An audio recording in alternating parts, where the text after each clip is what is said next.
নমস্কার। আজ আমি করছি চিকেন মশলা কারি। তবে দেখে নিন আমি কেমনভাবে করছি, কী কী লাগছে। আমি 350 গ্রাম চিকেন নিয়েছি, বোনলেস, আর নুন আর হলুদ দিয়ে ম্যারিনেট করে রেখেছি। নিয়েছি ক্যাপসিকাম দুটো, এমনি করে কেটেছি। আপনারা আপনাদের ইচ্ছা মতন কাটবেন। এখানে নিয়েছি 1/2 ইঞ্চি আদা, একটা রসুন, 4টে কাঁচা লঙ্কা, 4টে ছোটো টমেটো, 4টে ছোটো পেঁয়াজ।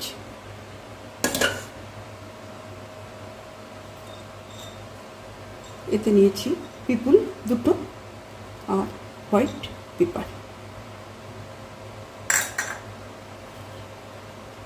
এতে আছে 3টে ছোটো এলাচ, 3টে লবঙ্গ, এই 1/2 ইঞ্চি মতন দারচিনি, কসুরি মেথি, 1/2 চামচি করে ধনে জিরের গুঁড়ো, 1/4 চামচ চিনি, 1/4 চামচ রেড মির্চ পাউডার, দুটো কাঁচা লঙ্কা। তবে আসুন নুন আর হোয়াইট তেল। আসুন তাহলে কীভাবে রান্নাটা করছি দেখে নেওয়া যাক। আমি কড়াই বসিয়ে দিয়েছি, গ্যাস অন করে আমি সাদা তেল 2 চামচি দিয়ে দিচ্ছি। 1 চিমটি নুন,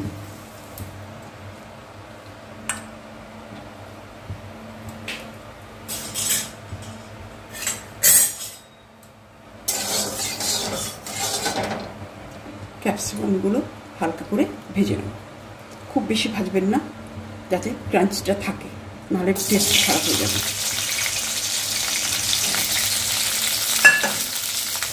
ক্যাপসিকামগুলো আমার ভাজা হয়ে গেছে, এবার আমি এটাকে তুলে দিচ্ছি।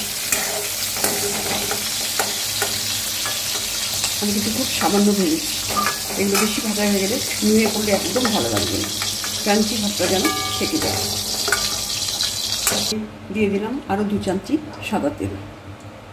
এতে আমি চিকেনগুলো ভাজব।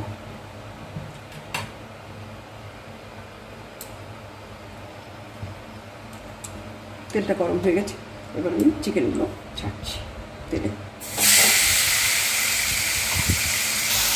চিকেনটা আমার ভাজা হয়ে গেছে, আমি উল্টিয়ে দিয়েছি।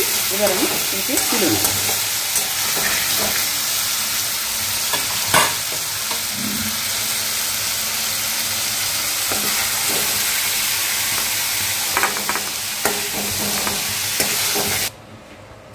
এবার আমি ওই তেলেই মশলাগুলো ভেজে নিচ্ছি। আমি প্রথমে পেঁয়াজগুলো দিয়ে দিচ্ছি, 4টে পেঁয়াজ।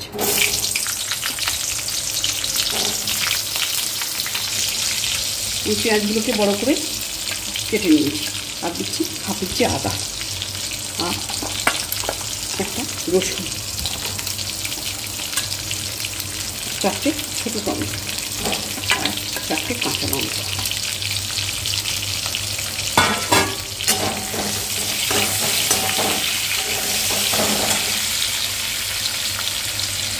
আর দিচ্ছি 1 চামচি নুন।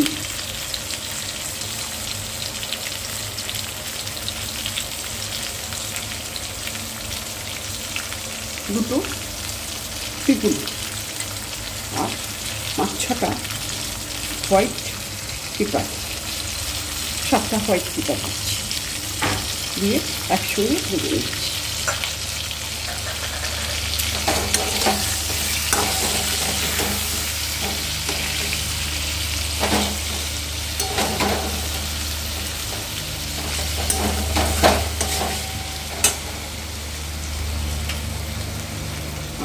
দারচিনি, এলাচ, লবঙ্গটা এর মধ্যে দিয়ে দিচ্ছি।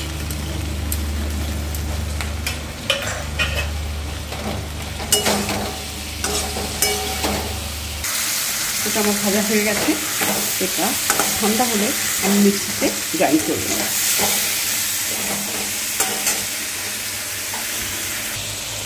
আমার মশলাটা তৈরি হয়ে গেছে, আমি গ্রাইন্ড করে নিয়েছি। আমি যেটুকু তেল ছিল তার উপরই মশলাটা দেবো। তাহলে দেখুন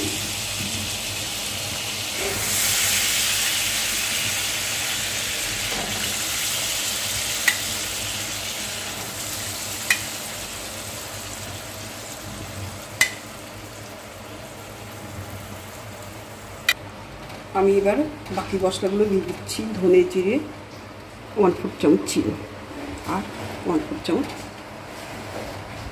রেড চিলি পাউডার। তাহলে দেখুন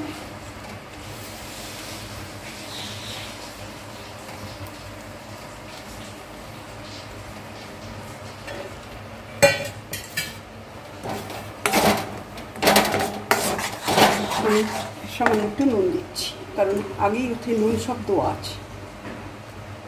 সামান্য দিচ্ছি, নুনটা আপনাদের স্বাদ মতন দেবেন।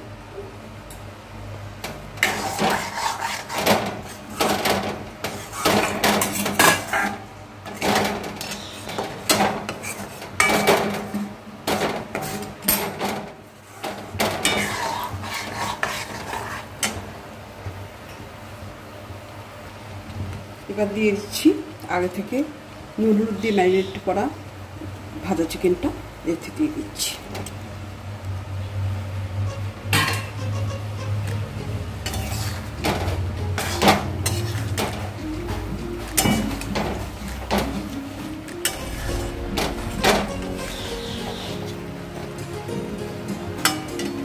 এবার এর উপরে আমি ক্যাপসিকাম ভাজাটা দিয়ে দিচ্ছি।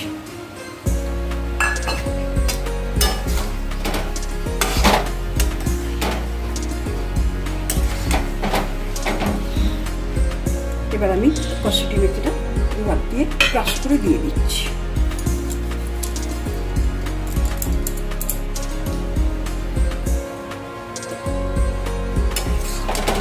এতে কিন্তু এক ফোঁটা জল দিইনি, এটা এমনি শুকনো শুকনোই গ্রেভিটা হবে। এটা আপনারা নান, পরোটা, রুটি, ভাত, এমনকি ফ্রাইড রাইস, বিরিয়ানি দিয়েও খেতে পারেন সাইড ডিশ হিসাবে।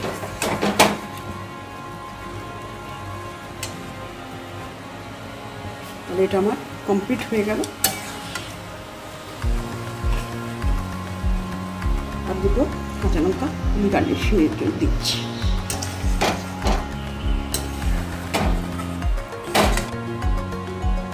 তবে আমার হয়ে গেল চিকেন মশলা, দারুণ স্বাদের। আপনারা এইভাবে করে খাবেন, আমার অনুরোধ রইল আপনারা এইভাবে করে খাবেন এবং অবশ্যই আমাকে কমেন্টস করবেন। তবে প্রথম থেকে শেষ অবধি ভিডিওটা দেখার জন্য আপনাদের ধন্যবাদ। নমস্কার।